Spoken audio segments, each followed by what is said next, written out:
जय हिंद दोस्तों, इस वक्त हम बेतिया कलेक्ट्रेट चौक से हैं और यहाँ पे आप देख सकते हैं हमारे पीछे पूरे पाकमा माले हर टीम चली आई है और भारत बंद के लिए पूरे सक्सेस में है। जय भीम लाल सलाम के नारों से गूंज रहा है कलेक्ट्रेट। आइए बात करते हैं। जी बताएं, आपका नाम बताइए। हमारा नाम है संजय कुमार यादव। क्या कहेंगे इस भारत बंद को, जो सुप्रीम कोर्ट के फैसले के खिलाफ आज आप सड़कों पर उतरे हैं, किस तरीके से देखते हैं आप? हम लोग बहुत पहले से कह रहे हैं कि विधायिका की गुलाम न्यायपालिका होती है, यही न्यायपालिका।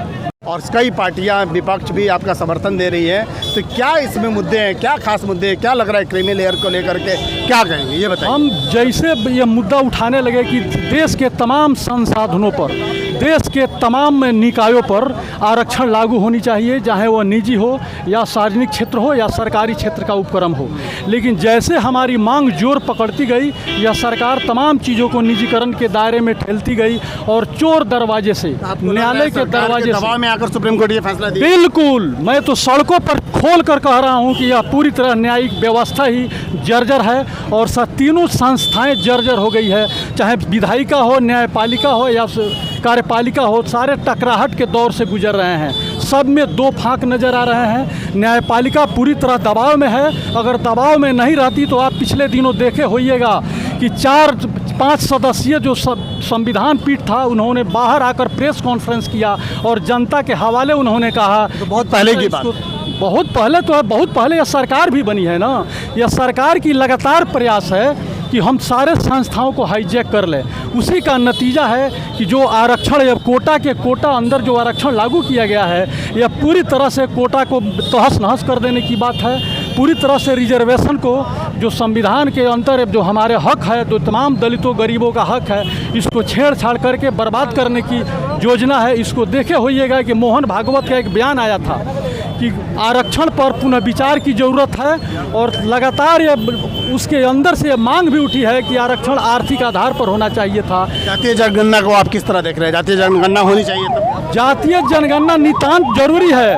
बीमारी अगर कहीं है तो उसका एक्सरे होना चाहिए कि बीमारी किस भाग में है, और वह आर्थिक आधार पर, जातीय आधार पर या तमाम जो संस्थाएं हैं, किनका क्या व्यापार है, कौन लोग ज़मीन से बेदखल हैं, कौन लोग गरीब, जितनी हिस्सेदारी उसकी उतनी बिल्कुल होनी चाहिए। इसी की हम मांग करते हैं। यही सामाजिक समरसता का बात है, यही न्यायोचित बात है और इसी से समाज में एक बराबरी और एक रूपता कायम भी होगी। नहीं तो गैर बराबरी बना रहेगा और आर्थिक आधार पर यह लागू होने की हम बात नहीं भी करते हैं। हम गैर बराबरी की बात करते हैं कि वह बराबरी नहीं हो, गैर बराबरी नहीं हो, लेकिन जो समाज में है, बस राष्ट्रपति जैसे व्यक्ति को अगर मंदिर में प्रवेश से रोक दिया जाता है तो वह नहीं चलेगी, नहीं चलेगी।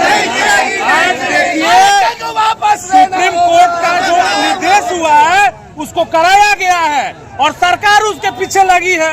तो सरकार जो नीति है, जो उनकी दोगली नीति है, नीति नहीं चलेगी। आज जो SC/ST का वर्गीकरण किया जा रहा है, कल अल्पसंख्यकों के ऊपर हमला किया जा रहा था, आज OBC के ऊपर होगा कल।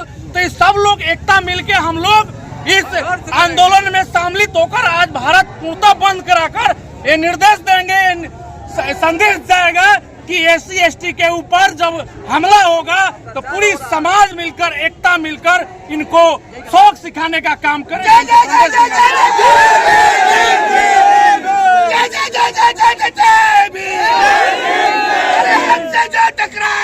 हर तरह के हमले किए हैं, कभी वन अधिकार के कानून के माध्यम से, कभी आपको SC/ST एक्ट को खत्म करने के माध्यम से, कभी आपको नफरत की राजनीति करके आपको अल्पसंख्यक समाज पर मॉब लिंचिंग तरह के तमाम चीज़ों के संरक्षण देने के नाम पर करके, कभी CAA NRC के नाम पर करके वो समाज को हमेशा ही विखंडित करने, फूट डालने की राजनीति करती रही है और पूरा तौर पे वो संविधान की धज्जी उड़ाती रही है।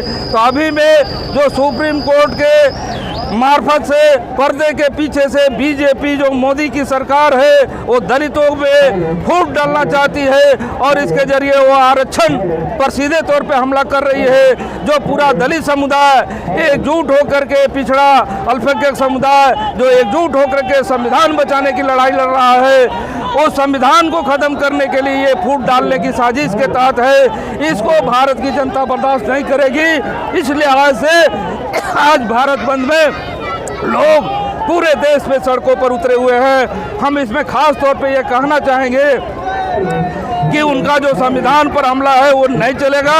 और